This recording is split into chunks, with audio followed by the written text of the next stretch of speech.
এ আমার বাবা এই দাহিয়াতুল কালবি কালিমা পড়লেন, কালিমা পড়ার পর কাবার চত্বরে দাহিয়া এইভাবে কাঁদতেছে, চোখের পানি ফালা ফালা কান্দে।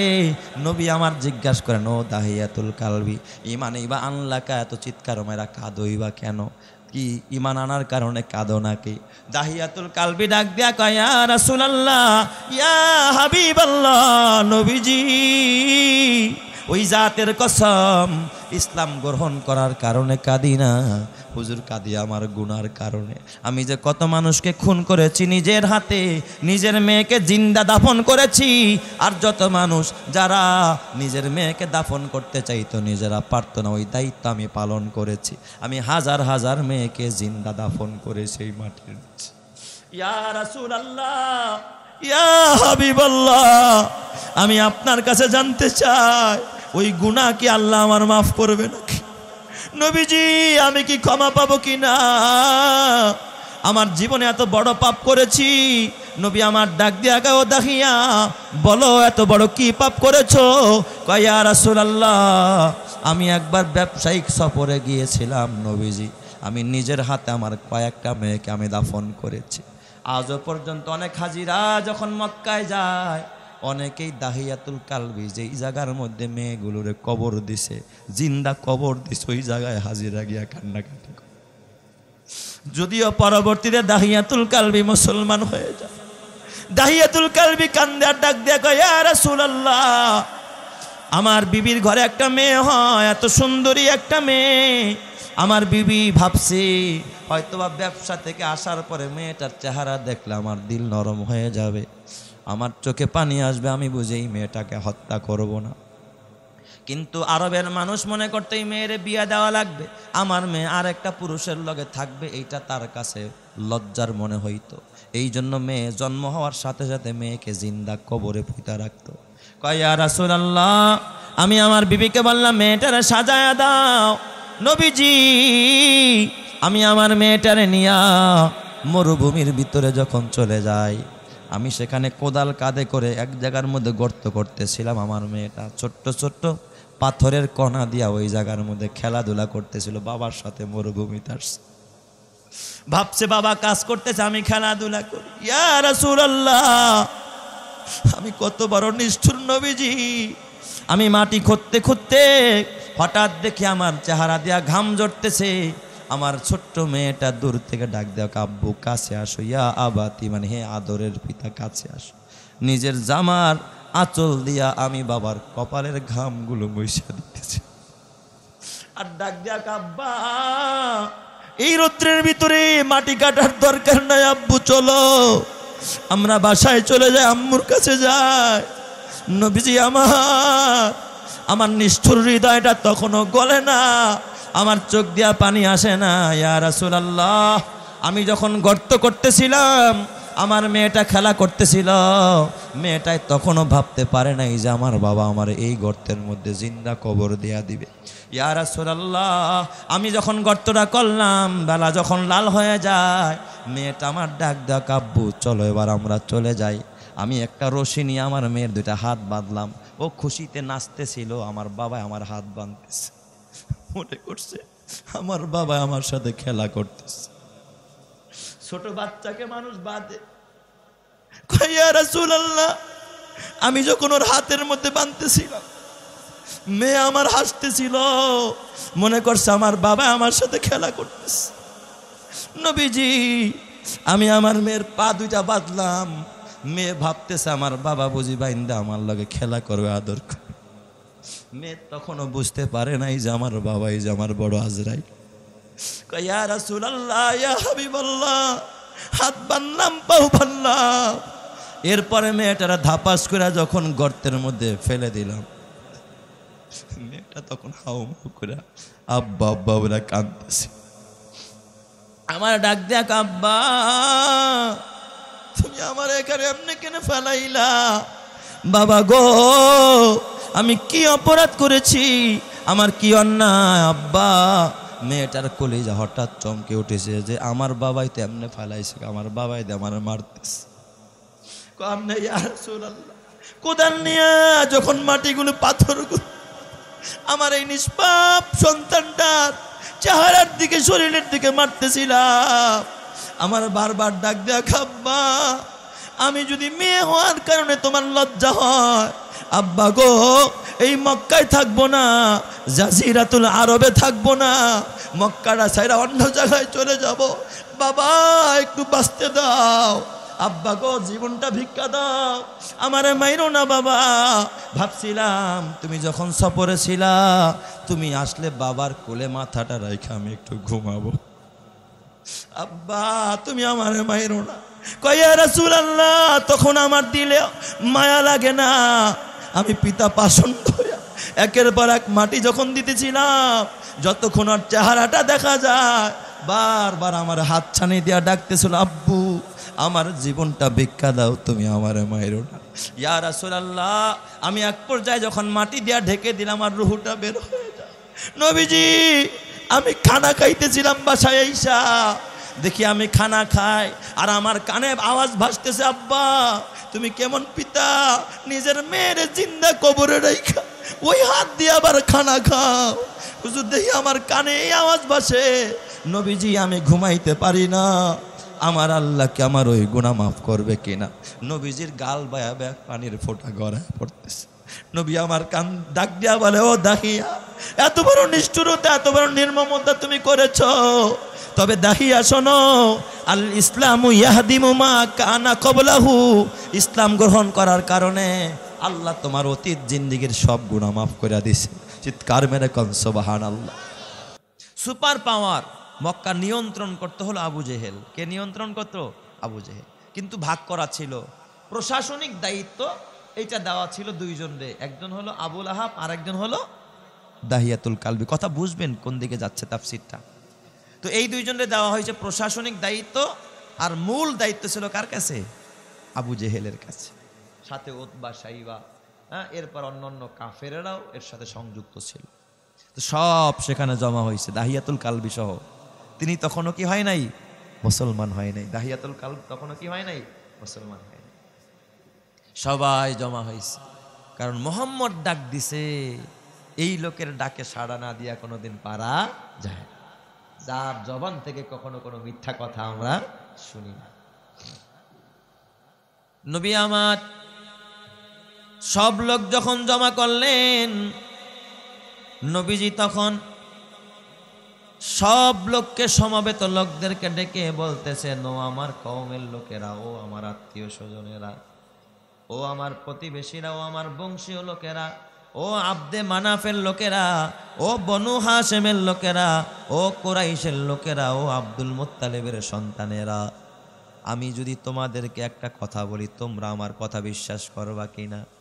তখন এক বাক্যে হাত উঁচা করে আবু জেহেল, আবুল আহাব, উতবা সাইবা সহ ওই হযরতে দাহিয়াতুল কালবি যখনও মুসলমান হয় নাই, তিনি সহ সবাই এক বাক্যে বলল, মুহাম্মদ ছোটবেলা থেকে এই মক্কার ভিতরে তোমাকে চিনি, তোমাকে জানি। ও মুহাম্মদ 40 বছর পর্যন্ত তোমারে দেখেছি, কখনো মিথ্যা কোনো তোমার ভিতরে পাই নাই, ধোকাবাজি পাই নাই, ছলতা চুরি তোমার ভিতরে দেখি নাই। মুহাম্মদ তুমি এখন যেই কথাটা বলবো, অবশ্যই অবশ্যই আমরা তোমার কথাকে বিশ্বাস করে নিব। চিৎকার মেরে কন্না আল্লাহু আকবার। কাউনাইন কা মুখতারে খোদা তুমকো বানায়া, কাউনাইন কা মুখতারে খোদা তুমকো বানায়া, उम्मत का निगाहबान खुदा तुमको बनाया, उम्मत का निगाहबान खुदा तुमको बनाया। ओ फ़ख्रे जहाँ फ़ख्रे ज़मा फ़ख्रे उमम है, ये आहद बेमी में शाहिलो हो कलमो है, ये आहद बेमी में शाहिलो हो कलमो है।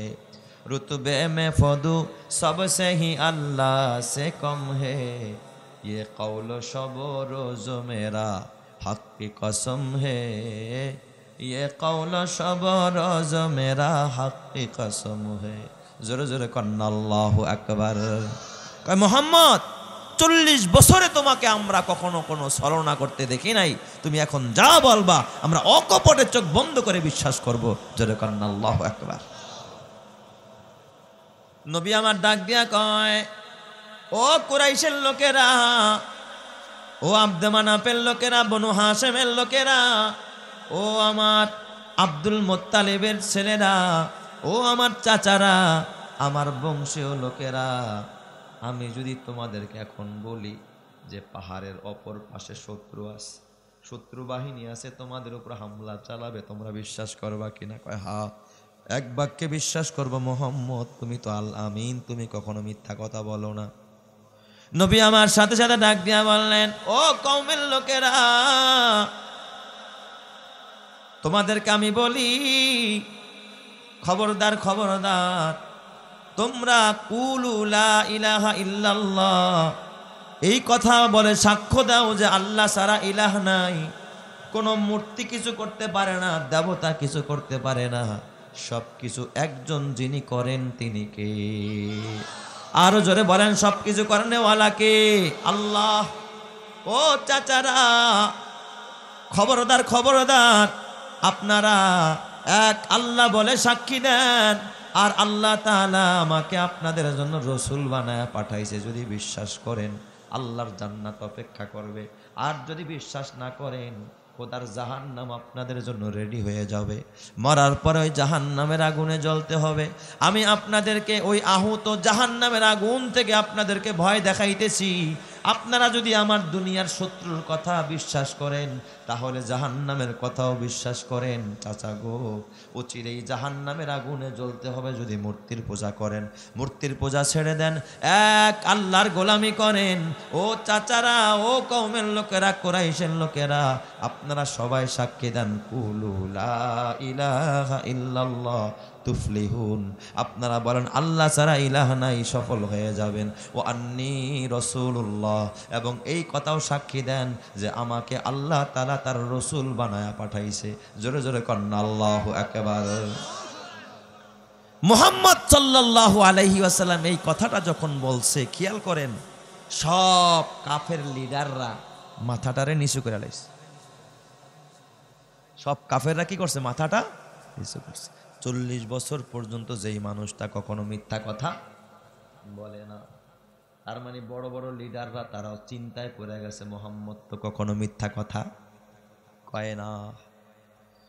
সব মানুষগুলো সেখানে মাথাটা নত করে ফেলেছে। দাহিয়াতুল কালবিরও মাথাটা নত হয়ে গেছে, আবু জেহেলেরও মাথাটা নত হয়ে গেছে, সবার মাথা নত। বিষয়টা তাদেরকে ভাবিয়ে তুলেছে, কিন্তু একজন বেয়াদব ছিল, এই বেয়াদবটার মাথাটা নত হয়নি। এই বেয়াদবটা বুক খোলায় এমনি তাকায় রয়েছে, যার কাছে প্রশাসনিক দায়িত্ব। যার কাছে কিসের দায়িত্ব? প্রশাসনিক দায়িত্ব। যে তার আইন বাস্তবায়ন ওই জমানার লোকদের উপরে করে, তার নাম আবু লাহাব। নাম কি? আবু লাহাব। আবু জেহেল কিন্তু নবীজির মুখ বলা চাচা, গ্রাম্য চাচা, আপন চাচা না, কিন্তু আবু লাহাব নবীজির আপন চাচা। এই বেয়াদবটায় এইভাবে করে সিনারা টান করে মাথাটা নষ্ট হয়ে গেছে। কামনা করলো কি? আবু লাহাব কেউ কোনো কথা কয় না, সবাই চিন্তা করতেছে। তখন আবু লাহাব আমার নবীর কথার কাউন্টার দিতে গিয়া আবু লাহাব ধমক দিয়া বলে, তাব্বান লাকা, এই মুহাম্মদ তুই ধ্বংস হয়ে যা, আলী হাজা জামাতানা, এই কারণেই তুই আমাদেরকে এখানে সমবেত করেছো, এই কারণে আমাদেরকে ডেকেছো কিনা, তুমি ধ্বংস হয়ে যাও। নাউজুবিল্লাহ জোরে কোন সবাই। শুধু এই কথা বলেও ক্ষান্ত হয় না, ওই পাপিষ্টা একটা পাথর হাতে নিয়ে আমার নবী যে পাহাড়ের উপরে দাঁড়ানো। এই আবু লাহাব নবীর আপন চাচা। আবু লাহাব একটা পাথর নিয়া, যেই নবীর গায়ে মশামাছি পড়া পর্যন্ত হারাম, যেই নবীর চেহারা দেখলে ইমান অবস্থায় জাহান্নামের আগুন হারাম হয়ে যায়, ওই নবীর দিকে আবু লাহাব একটা পাথর নিক্ষেপ করেছে। তাব্বান লাকা আলী হাজা জামাতানা ইয়া মুহাম্মদ, এই কথা বলে আর নবীর দিকে পাথর ছুঁড়ে মারে। অমনি আমার নবীর চোখ দিয়া গাল বেয়ে পানির ফোঁটা গড়ায়া পড়ে। নবী আমার মনে মনে ডাক দিয়া, আল্লাহ, ও আসমানের মালিক, এই জমিনে আমার বাবা নাই, আমার মা নাই, আমি বড় এতিম। আয় আল্লাহ, পৃথিবীতে দেখেছি সন্তান বিপদে পড়লে বাবা আগায় আসে, মা আগায় আসে। আমার তো মা নাই, আমার বাবা নাই। আছে চাচা, চাচা তো বাবার সমতুল্য। আছে আমার কাকি আম্মা, কাকিরাও তো মায়ের সমতুল্য। কিন্তু আল্লাহ, আমার আপন চাচা আবুল আহাব, সে এত বড় কথাটা বলতে পারলো, সে আমার দিকে পাথর ছুঁড়ে মারলো। আল্লাহ, আমার বিপদের সময় আমার আপন চাচাও আমার পাশে রইল না, সে আমার বিরোধিতা আরম্ভ করলো। আল্লাহ, আমার নবীর চোখ দিয়া পানি পড়ে। এই দিক দিয়া আবু লাহাবের স্ত্রী উম্মে জামিল, সেও পাথর আগায় দেয়, একবার খতম করে দাও, ওরে পৃথিবীর থেকে বিদায় করে দাও। চাচিও বিরোধিতা করে, নেতাও বিরোধিতা করে, নেত্রীও বিরোধিতা করে, তাও আপন চাচা আপন চাচি নবীর দুঃখ বলার মতো কোনো জায়গা নাই। সব মানুষগুলো নত হয়ে গেছে, কিন্তু আবু লাহাব বিরোধিতা আরম্ভ করে দিয়েছে। আল্লাহ তাআলা বরদাস্ত করতে পারে নাই। আল্লাহ কিন্তু আবু জেহেলের বিরুদ্ধে কোনো সূরা নাজিল করে নাই, উতবা সাইবা দাহিয়াতুল কালবির বিরুদ্ধে সূরা নাজিল করে নাই। আমার নবীর আপন চাচা হইয়া নবীরে কষ্ট দেওয়ার কারণে সঙ্গে সঙ্গে আল্লাহ তাআলা জবাব দিয়া দিলেন, জিব্রাইলের মারফতে নবীরে জানায়া দিলেন, তাব্বাত ইয়াদা আবি লাহাবি ওয়া তাব্বা। হে নবী, আপনি ধ্বংস হবেন না। যেই আবু লাহাব তার হাত দিয়া আপনার প্রতি পাথর মেরেছে, আল্লাহ তাআলা আবু লাহাবের ওই দুই হাতকে ধ্বংস করে দিবেন। চিৎকার মেরে কন্না আল্লাহু আকবার। বলেন তো, নবীর পক্ষে যিনি জবাব দিয়েছেন তিনি কে? আরো জোরে বলতে হবে, তিনি কে? ওই আল্লাহ এখনো আছে না নাই? নবী যেই আঙ্গুল দিয়া ইশারা করে আপনাকে বলেছে মোহাম্মদ ধ্বংস হ, আমি আল্লাহ বললাম আর দোনো হাত কি হয়ে যাবে? ধ্বংস হয়ে যাবে। যেই হাত দিয়া তাব্বাত মানে ধ্বংস হয়ে গেছে, মাঝের সেগা ইয়াদা, ইয়াদুন মানে হাত, ইয়াদা মানে দুই হাত, আবি লাহাব মানে আবু লাহাবের দুই হাত। আবু লাহাবের দুই হাত ধ্বংস হয়ে যাক, ওয়া তাব্বা, এবং সে নিজেও ধ্বংস হয়ে যাক। চিৎকার মেরে কন্না আল্লাহু আকবার। তাহলে আমার নবীরে গালি দিলে নবীর প্রতি উত্তর করতে হয় না, নবীর জবাব দেওয়া লাগে না। নবীর পক্ষ থেকে যিনি জবাব দেন তিনি কে?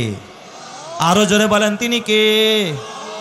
এই জন্য আমার বাবা, এই যুগেও যদি কোনো কুখ্যাত কুলাঙ্গার আমার নবীকে বকা দেয়, নবীর ওয়ারেস ওলামায়ে কেরামকে বকা দেয়, এই বকার জবাব দেওয়ার জন্য যিনি প্রস্তুত আছেন তিনি কে?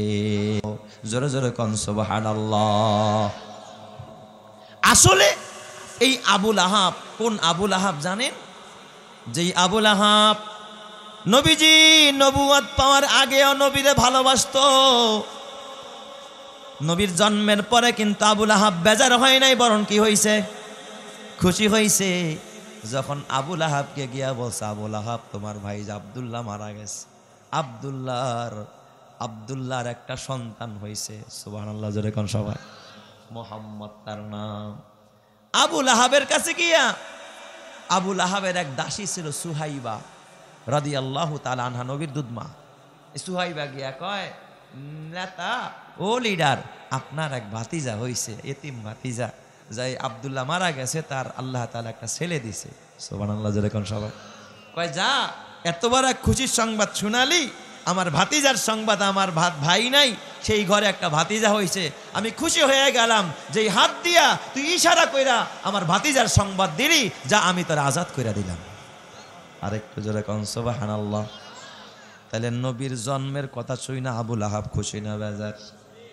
কিন্তু আজকে নবীর নবুয়ত পাওয়ার পর যখন তার আদর্শের বিরুদ্ধে লাগা গেছে আবুল আহাব নবীর বিরোধিতা শুরু করে দিছে। তাহলে এই লড়াই কিন্তু আদর্শের লড়াই। কিসের লড়াই? আদর্শের লড়াই। কয় হুজুরের সব এই ভাল লাগে, খালি যখন আমাকে দলের বিরুদ্ধে কয়, আমাকে নেতার বিরুদ্ধে কয়, এইটাই খালি পছন্দ হয় না।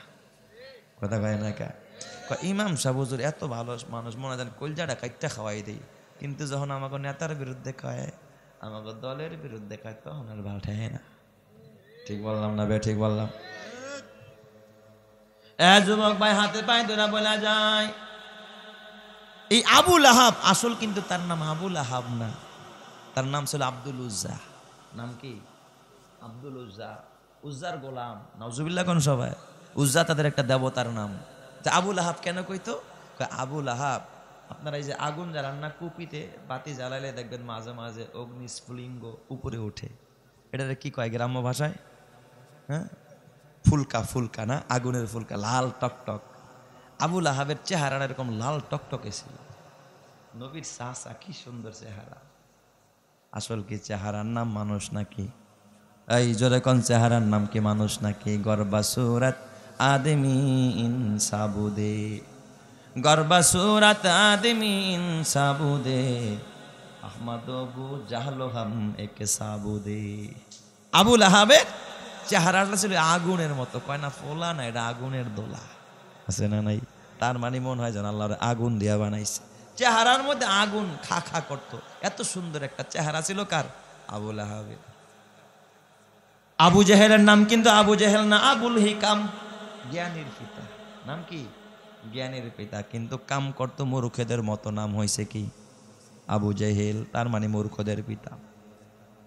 এই আবু লাহাব সব সময় আমার নবীর বিরোধিতা করা আরম্ভ করলো। ও তো ছিল প্রশাসনিক দায়িত্বে, এমন কোন নির্যাতন নাই, জুলুম নাই যা আমার নবীর উপরে চালায় নাই। নবী নামাজ পড়তে গেছে, উটের নারী বুড়ি আইনা নবীর মাথার উপরে ঢেলে দিয়েছে। নাউজুবিল্লাহ, জোরে কোন সবাই। এই জন্য আমার আল্লাহ শুধু আবু জেহেলের উপরে কোনো সূরা নাজিল করে না, আবু জেহেলের বিরুদ্ধে সূরা নাজিল করে না। আবু লাহাব নবীর আপন চাচা, তার বিরুদ্ধে কেন সূরা নাজিল করে? উম্মে জামিল, আবু লাহাবের স্ত্রী, এই ম্যাডামের বিরুদ্ধে কেন সূরা নাজিল করে? কারণ স্বামী স্ত্রী দুইজন আমার নবীর বিরোধিতা করছে কি করে নাই? পুরাপুরি করেছে, পুরাপুরি বিরোধিতা করেছে। নবী আমার যখন কষ্ট পাইলেন, আল্লাহ তাআলা ডাক দেয়া কয়, নবী গো, তাব্বাত ইয়াদা আবি লাহাবি ওয়া তাব। হে নবী আমার, আবু লাহাবের দুই হাত ধ্বংস হয়ে যাক এবং সে নিজেও ধ্বংস হয়ে যাক। মা আগনা আনহু মালুহু ওয়া মা কাসাব। নবী আপনি চিন্তা করেন না, আবু জেহেলের মাল আবু জেহেল রে বাঁচাইতে, আরে আবু লাহাবের মাল আবু লাহাব রে বাঁচাইতে পারবে না। এই মালে কি কাউরে বাঁচাইতে পারে? যদি মাল কাউরে বাঁচাইতে পারতো তাইলে কারুনের মাল কারুন রে বাঁচায় রাখতো। কারো ক্ষমতা কাউরে বাঁচাইতে পারে না। ক্ষমতা যদি বাঁচাইতে পারতো, নমরুদ আর ফেরাউন রে কেউ মারতে পারতো? কথা বলেন, মারতে পারতো? কারণ নমরুদ আর ফেরাউন তো নিজেদেরকে খোদা দাবি করছে, কত বড় সুপার পাওয়ার। আল্লাহ তাআলা বলে, মা আগনা আনহু মালুহু ওয়া মা কাসাব। নবী আমার, আপনি চিন্তা করেন না, এই মক্কার ভিতরে আবু লাহাব সুপার পাওয়ার, আবু লাহাব প্রশাসনিক দায়িত্বে আছে। আপনি ভয় পায়েন না, চিন্তা করেন না। আবু লাহাবের প্রভাব প্রতিপত্তি আবু লাহাবরে বাঁচাইতে পারবে না। আবু লাহাবের সম্পদ, আবু লাহাবের মাল আবু লাহাবরে বাঁচাইতে পারবে না। এই আমার বাবা, আবু লাহাবের সম্পদ যদি আবু লাহাবরে বাঁচাইতে না পারে, তাইলে তুমি আমি বুকে হাত দিয়া বলো, বাবা তোমার সম্পদ, তোমার জমি জমা, তোমার পদ পদবি তোমারে বাঁচাইতে পারবে নি? আরো জোরে কোন পারবে নাকি? এক সেকেন্ডের জন্য রক্ষা করতে পারবে? রক্ষাকারী কে? আল্লাহ। এই জন্যই তো আমরা বলি, নদীর কুল ভাঙে অকুল গড়ে, এই তো নদীর খেলা, সকাল বেলার ধনীরে তুই ফকির সন্ধ্যা বেলা। আমরা মাল কামাই, আমরা মনে করি আমার মালে আমার অমর করে রাখবে, বাঁচায়া রাখবে, সুখ দিবে, শান্তি দিবে। আমি কসম দিয়ে বলতে পারি, কারো জমি কারো সুখ দেয় না, ঘর সুখ দেয় না, কারো প্রবাস জিন্দেগি সুখ দেয় না, টাকা পয়সা সুখ দেয় না, একমাত্র সুখ দেনেওয়ালা যিনি তিনি কে? এই জন্য আল্লাহ তাআলা বলেন, ওয়াইলুল লিকুল্লি হুমাজাতিল লুমাজা আল্লাযী জামাআ মালাও ওয়া আদ্দাদা। তিন প্রকার মানুষের জন্য জাহান্নাম। এক প্রকারের মানুষ হলো বাবা, বাবা এক প্রকারের মানুষ হলো জানেননি কারা? যারা গীবত শিকায়াত করে বেড়ায়। কি করে বেড়ায়? গীবত শিকায়াত করে বেড়ায়। এক প্রকারের মানুষ যারা গীবত করে বেড়ায়। দ্বিতীয় নম্বরের মানুষ যারা বাবা প্রকাশ্যে গীবত করে, আরেক দল মানুষ গোপনে গীবত করে, আরেক দল মানুষ যারা খালি মাল জমা করে আর ওয়াদ দাদা মাল গনতে থাকে। সোনালী ব্যাংকে 10,000, রূপালী ব্যাংকে 20,000। এই বিভিন্ন ব্যাংকে ব্যাংকে এত টাকা, এই রকমের কিছু মানুষকে গনে কি গনে না, জোরে কান, গনে কি গনে না? এ আমার বাবা মাল গনতে থাকে, এরপরে ধারণা করে ইয়াহসাবু আন্না মালাহু আখলাদা, যে তার মাল তাকে চির অমর করে রাখবে, তার মাল তারে সবসময় বাঁচায় রাখবে। কসম আল্লাহর, কারো মাল কাউরে বাঁচাইতে পারে না, একমাত্র বাঁচানেওয়ালা যিনি তিনি কে? আরো জোরে কান, মালে বাঁচাইতে পারবে? যদি বাঁচাইতে পারতো আপনার বাবা মা, আমার বাবা মা, আপনার দাদা দাদি, আমার দাদা দাদি কেউ কবরে যাইতো না, ঠিক কি না জোরে কান? যমুনা গ্রুপের মালিক, এত কোটি হাজার হাজার কোটি টাকার মালিক, সম্পদেই যদি বাঁচাইতো তিনি কি কবরে যাইতো নাকি? কথা কয় না কেন? বাঁচাইতে পারবে না। আর যদি কেউ কাউরে মারতে চায়, কসম আল্লাহর মারতেও পারবে না। এ আমার বাবা, তুমি যতই বিরোধিতা করো না কেন, ঠেকাইতে পারবা না, আলেমের জবান স্তব্ধ করতে পারবা না।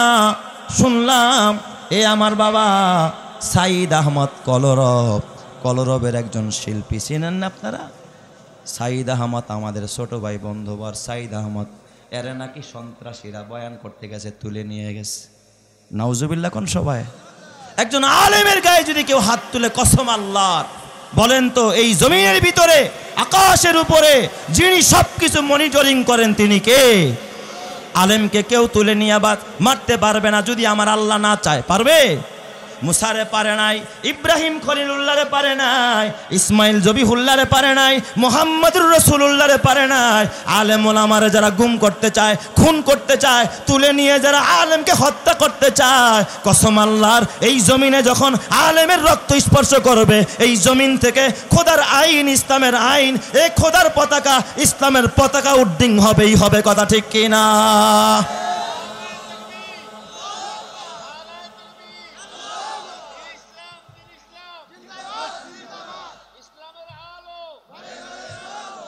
আমার ভাইয়েরা, সাইদ আহমদ কলরবের শিল্পী এবং তিনি একজন মুফাসসিরে কোরআন, বয়ান করেন বিভিন্ন জায়গায়।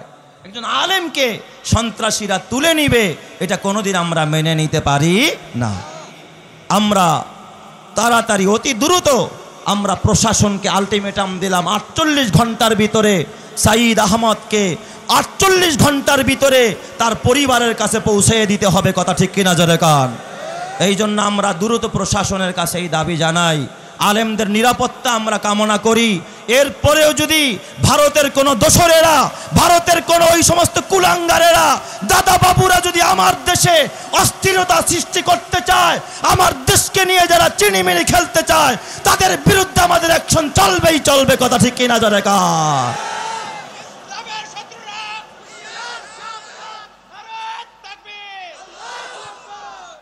আমার ভাইয়েরা, আমরা অন্তত এতটুকু দোয়া করি, আল্লাহ তাআলা যেন আমার ভাইটাকে অতি তাড়াতাড়ি যেন তার পরিবারের কাছে পৌঁছায় দেয়। সবাই বলে আমিন।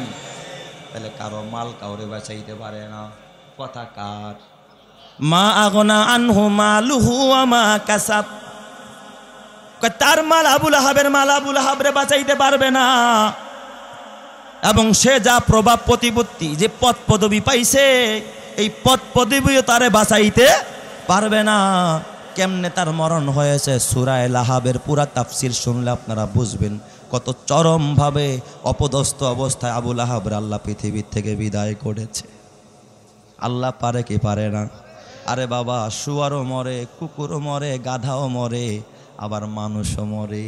কারো মরণ হয় শুয়ারের মতো, কারো মরণ হয় কুকুরের মতো, কারো মরণ হয় টয়লেটের ভিতরে, কারো মরণ হয় মসজিদে সেজদারত অবস্থায়। ঠিক না ব্যাঠিক জোরে কার?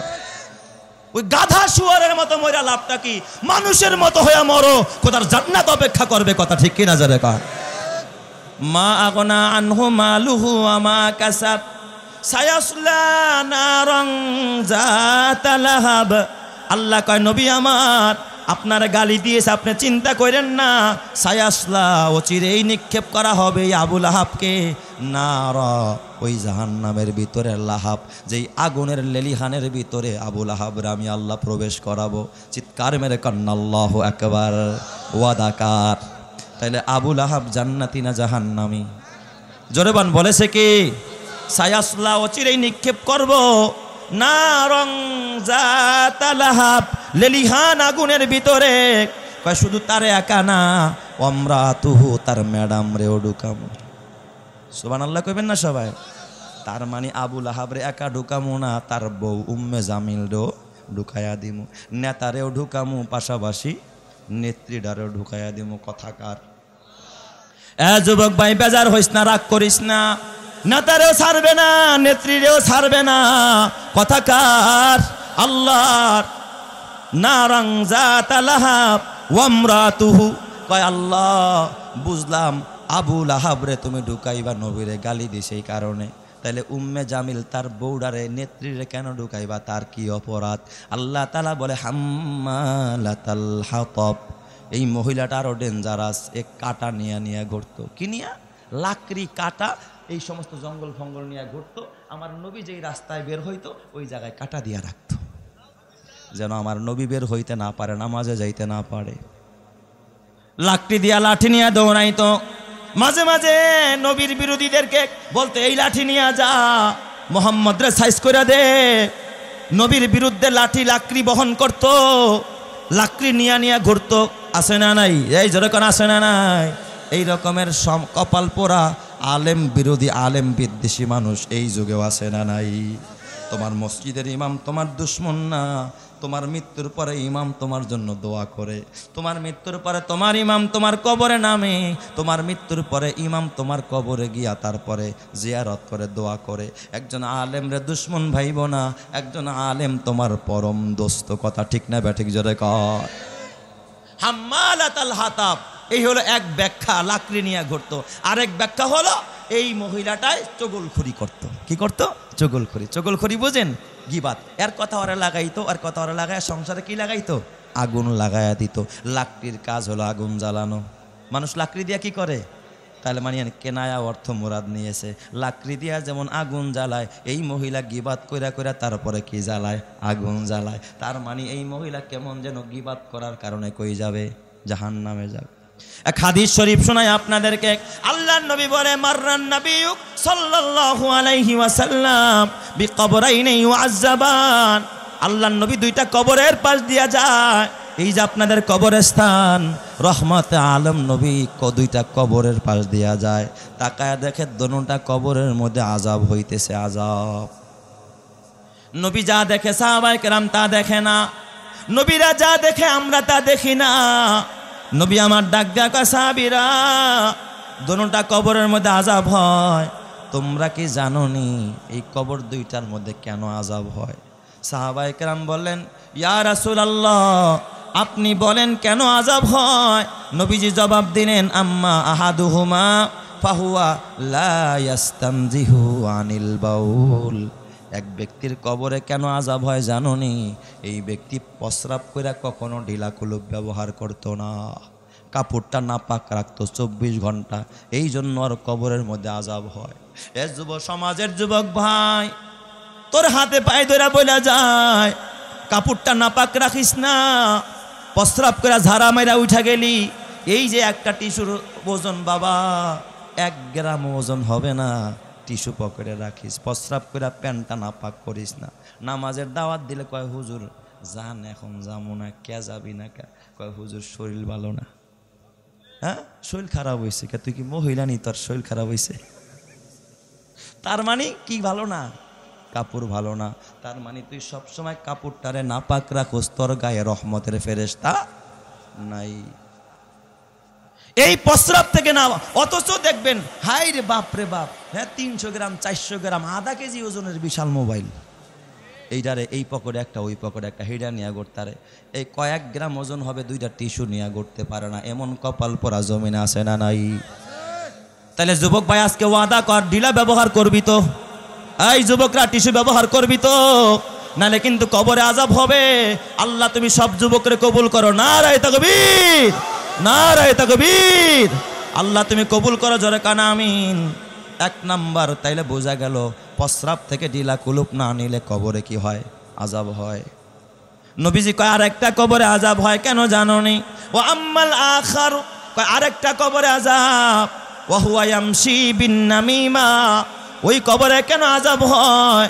কয় এই মানুষটা গ্রাম ভরা হাঁটতো আর মানুষের গীবাত করতো। এর দোষ ওর কাছে কইতো। বর্তমানে গিবাতের পার্লামেন্টের নাম হলো চার দোকান। কথা কয় গিবাতের পার্লামেন্টের নাম কি? চার দোকান। আর ওই পার্লামেন্টে বৈশা বৈশা জুয়ানরাও যেমন গিবাত করে, বুড়ারাও পাল্লা দিয়া করে কি করে না? গিবাত করাও কবিরা গুনাহ, গিবাত শোনাও। আপনাদের কষ্ট হইতেছে মনে হয়, তাহলে কি আমি মোনাজাত দিয়া দিমু না আরো চলবে? আল্লাহ তুমি কবুল করো, জোরে কানা আমিন। তাহলে গিবাত করা যাবে? কথা বলেন, গিবাত করা যাবে? আরে বাবা, গিবাত করলা মানে তুমি যার গিবাত করলা তার গুণাগুলো তুমি চাই না সব মাথায় নিয়ে নিলা। হারি, এই জন্য আমি বলি শত্রুর গিবাত করো না। পারলে ভাই আর ছেলে যেন মার গিবাত করে, লাভ কি হবে? মার গুণাগুলো ছেলে বহন করবে, মা মাঝখানতন বাইচা যাবে। পারলে নিজের গিবাত করো, পারলে নিজের ভাইয়েরটা করো, তাহলে ভাইয়ের উপকার হবে। তুমি যার গিবাত করলা মনে করলা তার ক্ষতি করলা, আসলে ক্ষতি করলা না, তার গুণাগুলো টাই না তুমি মাথায় নিয়ে নিলা। তাহলে কারো গিবাত করা তার ক্ষতি হয় না, তার কি হয় বলেন তো? উপকার আছে না? কি গিবাত? হঠাৎ করে যায় চার দোকানে যায় বৈশা একটা সিগারেট দে, জ্বালায়া খায় আর কয়রি অমুকের মাইয়াটা তোমাদের সুবিধা না। কি করছে কেউ জানি কেমনে কেমনে হাঁটে, অথচ ওর ছেলে দিয়ে আরেকটার, ওর মেয়ে দিয়ে আরেকটার হাত ধরে ভাগছে। নিজেরটা যে ভাগছে এটা কয় না, আরেকজনেরটা দেখে তুই তো একটা লুচ্চার কপাল পোড়া। কথা ঠিক নাই বা ঠিক জোরে কর। তুই গিবাত করস কার? তোর নিজের অস্তিত্বের ঠিক নাই। তাহলে গিবাত করা সওয়াবের কাজ না গুনার কাজ? ছোট গুনাহ না বড় গুনাহ? গিবাত করলে কবরে জান্নাত পাওয়া যায় না আযাব হয়। তাহলে কবরে আযাব হওয়ার 2 নম্বরের কারণ বললাম কি? গিবাত। খবরদার বাবা, গিবাত করা যাবে না, কি গিবাত করবা না। আল্লাহ তুমি হেফাজত করো, জোরে কানা আমিন। তাইলে এই অমরাতুহু কয় এই মহিলাটা কেন জাহান্নামে যাবে? সে ছিল হাম্মালাতাল হাতাব, গিবাতকারিনী। এই কারণে সে কই যাবে? জাহান্নামে যাবে। হাম্মালাতাল হাতাব ফি জিদিহা হাবলুম মিন মাসাদ। আল্লাহ তাআলা বলেন এই মহিলার আরো একটা খারাপ গুণ আছে, তার গলায় একটা মালা পড়া ছিল। গলায় কি পড়া থাকতো? মালা পড়া থাকতো। খেজুরের গাছের ওই যে বাকল আছে ওইটা দিয়া পাকায়া পাকায়া একটা মালা বানায়া রাখছে। কেউ বলে একটা হার পরা থাকতো, আর বলতো এই হারটা রাখছে কি লেগা জানোস নি, বেড়াগিরি দেখাইতো। এইটা বেচ্চা মোহাম্মদের লগে বুঝবো, এটা বিক্রি করে কি করবো আমি? এটা রাখছি গলার মধ্যে ঝুলায় মোহাম্মদের লগে বুঝার লেগে। নাউজুবিল্লাহ জোরে কোন সবাই। আবার কেউ বলতো ওই মালা দিয়া ওই লাকড়ি পেঁচায় রাখতো মোহাম্মদকে মারার জন্য। জোরে কন্যা নাউজুবিল্লাহ। আল্লাহ তাআলা বলে ফি জিদিহা হাবলুম মিন মাসাদ। আমি আল্লাহ কিয়ামতের ময়দানে ওই গলার রশিটা ধইরাই ওর টাইনা জাহান্নামে ফালায়া দিন। আরো জোরে কন্যা নাউজুবিল্লাহ। আল্লাহ বলেন ওয়াসিকাল্লাযীনা কাফারু ইলা জাহান্নামা যুমারা। আল্লাহ কাফেরদেরকে হাজরায় একসাথে টাইনা টাইনা জাহান্নামে নিবে। এরপর আল্লাহ তাআলা বলে কেমনে টানবে জানেননি? ফাওয়া রাব্বিকা লানাহশুরান্নাহুম ওয়াশ-শায়াতিনা লানুহদিরান্নাহুম হাওলা জাহান্নামা জিসিয়া। আল্লাহ বলে পাও দুইটা দিমু উপরে, মাথাটা দিমু নিচে, জিহ্বাটা এইভাবে করে আল্লাহ তাআলা বলে জমিনের মধ্যে বাইর করে দিমু। পাও থাকবে উপরে, মাথা থাকবে নিচে। এরপরে টেনে টেনে আমি আল্লাহ জাহান্নামের দিকে নিমু। ফেরেশতাগো বলবো খুজুহু ফাগুল্লুহু, ধর সোরারে ধর, ওরে ধর। খুজুহু ফাগুল্লুহু, সিকুল লাগা। সুম্মা ফি সিলসিলাতিন যারউহা সাবউনা জিরাআন ফাসলুকু। 70 গজ শিকল দিয়া, জাহান্নামের শিকল দিয়া তারপরে ওরে বেঁধে ফেল। এই কথাকার আল্লাহ। এরপর আল্লাহ বলে এরপরে ধৈরা তারা জাহান্নামের মধ্যে নিক্ষেপ করা হোক। এই আবু লাহাবকেও আল্লাহ, আবু লাহাবের স্ত্রীকেও আল্লাহ তাআলা ওই রশিদরা টাইনা জাহান্নামের মধ্যে ফালাইয়া দিবে। আল্লাহ তুমি আমাদের হেফাজত করো, জোরে কোন আমিন। আরো জোরে বলেন না আমিন।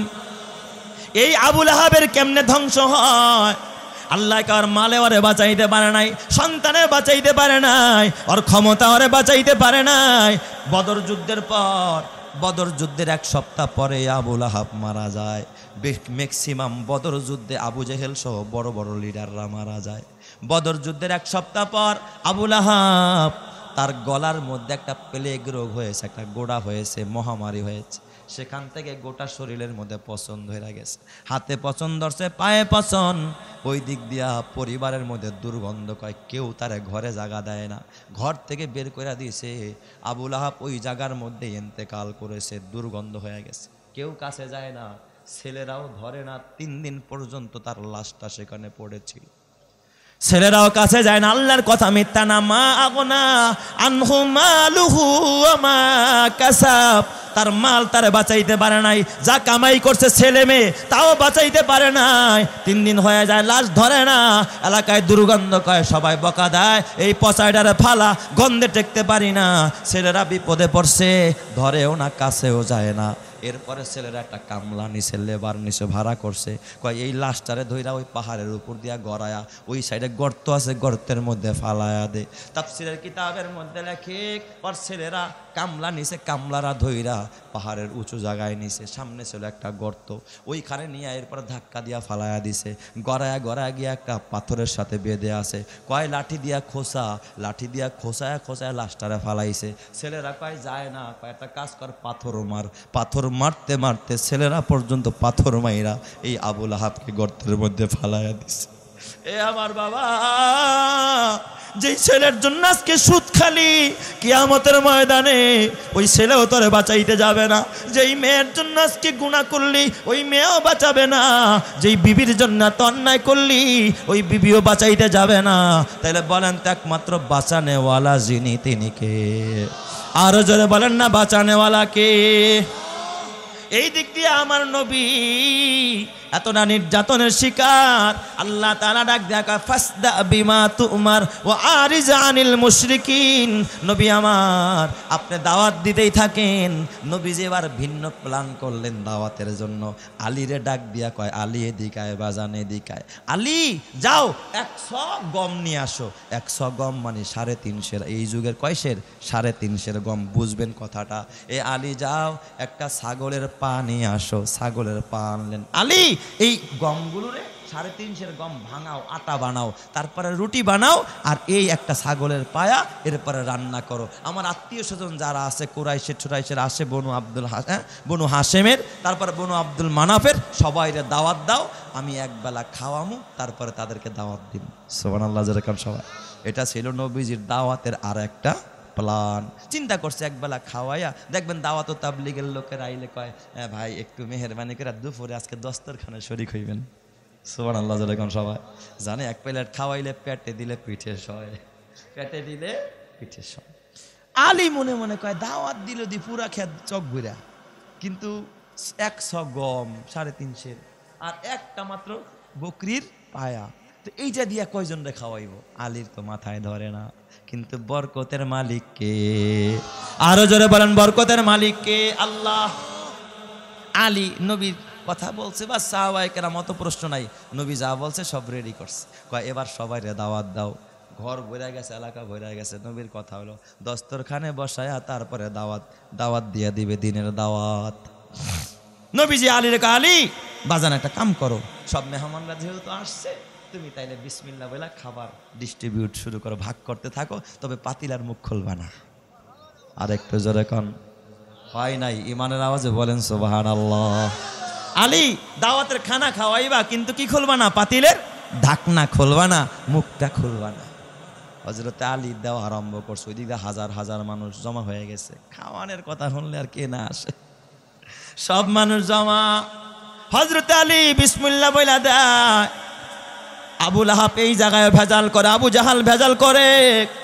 ডাক দিয়া কয়, মোহাম্মদ তুমি কি আমাকে অপমান করতে ডাকছো নাকি? কয় কে? কয় এই যে এতটুক পাতিলের মধ্যে তুমি কি আনছো, এত মানুষগুলোরে কেমনে খাওয়াইও? কয় চাচা, এই জিম্মাদারি আপনার না, এই জিম্মাদারি আমার মালিকের। আল্লাহু আকবার, জোরে কান আল্লাহু আকবার। জিম্মাদার কে? আল্লাহ। খাওয়ানেওয়ালা কে? আল্লাহ। তো ঠিকই দেয়, সব খাওয়ায়া শেষ, কিন্তু পাতিলের খাবার পাতিলে যেমন ছিল তেমনই রয়ে গেছে। নবীজি কয়, আলী এবার তুমি পেট ভরা খাও। আলীও খাইছে। আবু লাহাব তো বুঝেন, এবার তো একটু নরম হওয়ার কথা দিলটা। নবী যখন দাওয়াত দেয়, আবু লাহাব আর আবু জাহেল ওইটা কয়, মোহাম্মদ তুমি যে এত বড় জাদুকর জীবনেও ভাবতে পারি নাই। ও তুমি তাইলে গাড়ে হেরার মধ্যে বৈশা বৈশা জাদু বিদ্যা শিখো না? নাউজুবিল্লাহ কইবেন না সবাই। মোহাম্মদ এতটুকু খাবার দিয়া হাজার মানুষরে খাওয়াই না, নিশ্চয় তুমি এর মধ্যে কি দিছো? জাদু দিছো, জাদু। তুমি তো বড় জাদুকার। নবীর এখানে অ্যাটাক করে বসলো, সব মানুষগুলো বুঝে ফেললো মনে হয় মোহাম্মদ জাদু করছে। নাউজুবিল্লাহ জোরে কোন সবাই। হট্টগোল করলো আবুল আহাব, সব জায়গায় নবীর পথে কাটা হয়ে দাঁড়াইলো। এ আমার বাবা, আবুল আহাবের এই কষ্টের, আবুল আহাবের এই ডিস্টার্বের কথা আমার নবীর বরদাস্ত হয় না। এই আবুল আহাবের সাথেও ছিল দাহিয়াতুল কালবি রাদিয়াল্লাহু তাআলা আনহু। দাহিয়া সেও তখন আবু আহাবের সঙ্গী। নবীজি দেখে আহারে অমনেও পারলাম না, খাওয়াইয়াও পারলাম না। নবীজি হাত তুলা, আল্লাহ এই মক্কার ভিতরে দুইজনের তো প্রশাসনিক দায়িত্ব দেওয়া, একজন হলো আবুল আহাব আর একজন হলো দাহিয়াতুল কালবি। আল্লাহ এই দুইজনের মধ্যে একজনরে তুমি ইসলামের জন্য কবুল করে নাও। সুবহানাল্লাহ। নবীজি হাত তুলে আল্লাহ ফিরায় নাই। ওই যে আবুল আহাব বেয়াদবির করার কারণে আল্লাহর কপালে হেদায়েত রাখে নাই। আর দাহিয়াতুল কালবি যদিও মানুষ খুন করছে কিন্তু বেয়াদবি করে নাই। দাহিয়াতুল কালবিকে আল্লাহ তাআলা হেদায়েতের জন্য, ইসলামের জন্য কবুল করছে। চিৎকার মেরে কন্যা আল্লাহু আকবার। এখান থেকে একটা মেসেজ, আলেমের সাথে বেয়াদবি করা যাবে না, ইমামের সাথে বেয়াদবি করা যাবে না, মুয়াজ্জিনের সাথে বেয়াদবি করা যাবে? বেয়াদব হইলে কিন্তু মাহরুম হয়ে যাবেন। এ আমার বাবা, এই দাহিয়াতুল কালবি কালিমা পড়লেন। কালিমা পড়ার পর কাবার চত্বরে দাহিয়া এইভাবে কাঁদতেছে, চোখের পানি ফালায় ফালায় কান্দে। নবী আমার জিজ্ঞাসা করেন, ও দাহিয়াতুল কালবি ইমানেই বা আনলাকা, এত চিৎকার মেরা কাঁদোই বা কেন? কি ইমান আনার কারণে কাঁদো নাকি? দাহিয়াতুল কালবি ডাক দিয়া কয়, ইয়া রাসূলুল্লাহ, ইয়া হাবিবাল্লাহ, নবীজি ওই জাতের কসম, ইসলাম গ্রহণ করার কারণে কাঁদি না হুজুর, কাঁদি আমার গুনার কারণে। আমি যে কত মানুষকে খুন করেছি নিজের হাতে, নিজের মেয়েকে জিন্দা দাফন করেছি। আর যত মানুষ যারা নিজের মেয়েকে দাফন করতে চাইতো নিজেরা পারত না, ওই দায়িত্ব আমি পালন করেছি। আমি হাজার হাজার মেয়েকে জিন্দা দাফন করেছি এই মাটির নিচে। ইয়া রাসূলুল্লাহ, ইয়া হাবিবাল্লাহ, আমি আপনার কাছে জানতে চাই ওই গুনাহ কি আল্লাহ আমার মাফ করবে নাকি? নবীজি আমি কি ক্ষমা পাবো কি না? আমার জীবনে এত বড় পাপ করেছি। নবী আমার ডাক দিয়া কয়, ও দাহিয়া বলো এত বড় কি পাপ করেছো? কয়, ইয়া রাসূলুল্লাহ, আমি একবার ব্যবসায়িক সফরে গিয়েছিলাম নবীজি, আমি নিজের হাতে আমার কয়েকটা মেয়েকে আমি দাফন করেছি। আজও পর্যন্ত অনেক হাজিরা যখন মক্কায় যায়, অনেকেই দাহিয়াতুল কালবি যেই জায়গার মধ্যে মেয়েগুলোরে কবর দিছে, জিন্দা কবর দিছে, ওই জায়গায় হাজিরা গিয়া কান্নাকাটি করে। যদিও পরবর্তীতে দাহিয়াতুল কালবি মুসলমান হয়ে যায়। দাহিয়াতুল কালবি কান্দে আর ডাক দিয়া কয়, ইয়া রাসূলুল্লাহ, আমার বিবির ঘরে একটা মেয়ে হয়, এত সুন্দরী একটা মেয়ে। আমার বিবি ভাবছে হয়তোবা ব্যবসা থেকে আসার পরে মেয়েটার চেহারা দেখলে আমার দিল নরম হয়ে যাবে, আমার চোখে পানি আসবে, আমি বুঝি এই মেয়েটাকে হত্যা করব না। কিন্তু আরবের মানুষ মনে করতে এই মেয়েরে বিয়ে দেওয়া লাগবে, আমার মেয়ে আর একটা পুরুষের লগে থাকবে, এইটা তার কাছে লজ্জার মনে হইতো। এই জন্য মেয়ে জন্ম হওয়ার সাথে সাথে মেয়েকে জিন্দা কবরে পুঁতা রাখতো। কয়, ইয়া রাসূলুল্লাহ, আমি আমার বিবিকে বললাম মেয়েটারে সাজায়া দাও। নবীজি আমি আমার মেয়েটারে নিয়া মরুভূমির ভিতরে যখন চলে যাই, আমি সেখানে কোদাল কাঁধে করে এক জায়গার মধ্যে গর্ত করতেছিলাম। আমার মেয়েটা ছোট্ট ছোট্ট পাথরের কণা দিয়া ওই জায়গার মধ্যে খেলাধুলা করতেছিল, বাবার সাথে মরুভূমিতে আসছে। ভাবছে বাবা কাজ করতেছে, আমি খেলাধুলা করি। ইয়া রাসূলুল্লাহ, আমি কত বড় নিষ্ঠুর নবীজি। আমি মাটি খুঁড়তে খুঁড়তে হঠাৎ দেখি আমার চেহারা দিয়া ঘাম ঝরতেছে। আমার ছোট্ট মেয়েটা দূর থেকে ডাক দেওয়া, আব্বু কাছে আসো, ইয়া আবাতি, মানে হে আদরের পিতা কাছে আসো। নিজের জামার আঁচল দিয়া আমি বাবার কপালের ঘামগুলো মুইছা দিতেছি আর ডাক দেওয়া, আব্বা এই রৌদ্রের ভিতরে মাটি কাটার দরকার নাই, আব্বু চলো আমরা বাসায় চলে যাই, আম্মুর কাছে যাই। নবীজি আমার আমার নিষ্ঠুর হৃদয়টা তখনও গলে না, আমার চোখ দিয়া পানি আসে না। ইয়া রাসূলুল্লাহ, আমি যখন গর্ত করতেছিলাম, আমার মেয়েটা খেলা করতেছিল, মেয়েটাই তখনও ভাবতে পারে নাই যে আমার বাবা আমার এই গর্তের মধ্যে জিন্দা কবর দেয়া দিবে। ইয়া রাসূলুল্লাহ, আমি যখন গর্তটা করলাম, বেলা যখন লাল হয়ে যায়, মেয়েটা আমার ডাক ডাক, আব্বু চলো এবার আমরা চলে যাই। আমি একটা রশি নিয়ে আমার মেয়ের দুইটা হাত বাঁধলাম, ও খুশিতে নাচতেছিল, আমার বাবা আমার হাত বাঁধতেছে, মনে করছে আমার বাবা আমার সাথে খেলা করতেছে। ছোট বাচ্চাকে মানুষ বাঁধে। ইয়া রাসূলুল্লাহ, আমি যখন ওর হাতের মধ্যে বাঁধতেছিলাম, মেয়ে আমার হাসতেছিল, মনে করছে আমার বাবা আমার সাথে খেলা করতেছে। নবীজি, আমি আমার মেয়ের পা দুইটা বাঁধলাম, মেয়ে ভাবতেছে আমার বাবা বুঝি বাইন্দা আমার লগে খেলা করবে, আদর করবে। মেয়ে তখনও বুঝতে পারে নাই যে আমার বাবাই যে আমার বড় আজরাইল। ইয়া রাসূলুল্লাহ, ইয়া হাবিবাল্লাহ, হাত বানলাম, পাও বানলাম। এরপরে মেয়েটারা ধাপাস করে যখন গর্তের মধ্যে ফেলে দিলাম, মেয়েটা তখন হাউমাউ করে আব্বা আব্বা বলে কাঁদতেছে। আমার ডাক দেখ, আব্বা তুমি আমার এখানে এমনি কেন ফেলাইলা? বাবা গো, আমি কি অপরাধ করেছি, আমার কি অন্যায়? আব্বা, মেয়েটার কলিজা হঠাৎ চমকে উঠেছে যে আমার বাবাই তো এমনি ফেলাইছে, আমার বাবাই তো আমার মারতেছে। কোদাল নিয়ে যখন মাটিগুলো পাথরগুলো আমার এই নিষ্পাপ সন্তানটার চেহারার দিকে শরীরের দিকে মারতেছিলাম, আমার বারবার ডাক দেয়া, আব্বা আমি যদি মেয়ে হওয়ার কারণে তোমার লজ্জা হয়, আব্বা গো এই মক্কায় থাকবো না, জাজিরাতুল আরবে থাকবো না, মক্কাটা ছাইরা অন্য জায়গায় চলে যাব। বাবা একটু বাঁচতে দাও, আব্বা গো জীবনটা ভিক্ষা দাও, আমারে মাইরো না বাবা। ভাবছিলাম তুমি যখন সফরে ছিলা, তুমি আসলে বাবার কোলে মাথাটা রাইখা আমি একটু ঘুমাবো। আব্বা তুমি আমারে মাইরো না। ইয়া রাসূলুল্লাহ, তখন আমার দিলে মায়া লাগে না, আমি পিতা পাষণ্ড হইয়া একের পর এক মাটি যখন দিতেছিলাম, যতক্ষণ ওর চেহারাটা দেখা যায়, বারবার আমার হাত ছানি দিয়া ডাকতেছিল, আব্বু আমার জীবনটা ভিক্ষা দাও, তুমি আমারে মাইরো না। ইয়া রাসূলুল্লাহ, আমি এক পর্যায়ে যখন মাটি দিয়া ঢেকে দিলাম, আর রুহুটা বের হয়ে যায়। নবীজি, আমি খানা খাইতেছিলাম বাসায় আইসা, দেখি আমি খানা খাই আর আমার কানে আওয়াজ ভাসতেছে, আব্বা তুমি কেমন পিতা, নিজের মেয়ের জিন্দা কবরে রাইখা ওই হাত দিয়ে আবার খানা খাও। হুজুর, দেখি আমার কানে এই আওয়াজ ভাসে। নবীজি, আমি ঘুমাইতে পারি না, আমার আল্লাহকে আমার ওই গুনাহ মাফ করবে কিনা। নবীজির গাল বায়া বায়া পানির ফোঁটা গড়ায় পড়তেছে। নবী আমার কান ডাক দিয়া বলে, ও দাহিয়া, এত বড় নিষ্ঠুরতা, এত বড় নির্মমতা তুমি করেছ, তবে দাহিয়া শোনো, আল ইসলামু ইয়াহদিমু মা কানা ক্বাবলাহু, ইসলাম গ্রহণ করার কারণে আল্লাহ তোমার অতীত জিন্দেগীর সব গুনাহ মাফ করে দিয়েছে। চিৎকার মেরে কোন সুবহানাল্লাহ।